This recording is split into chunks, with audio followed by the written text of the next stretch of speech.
பாரம்மா.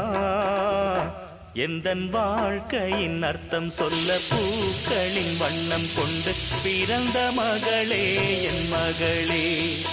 நான் வாழ்ந்தது கொஞ்சம் அந்த வாசத்தில் வந்துதித்து உயிரில் கலந்தா என் உயிரே. விழி குறுநகை அதில் 1000 கவிதையே. எந்தன் வாழ்க்கையின் அர்த்தம் சொல்ல பூக்களின் வண்ணம் கொண்டு பிறந்த மகளே என் மகளே. நான் வாழ்ந்தது கொஞ்சம் அந்த வாசத்தில் வந்துதித்து உயிரில் கலந்தா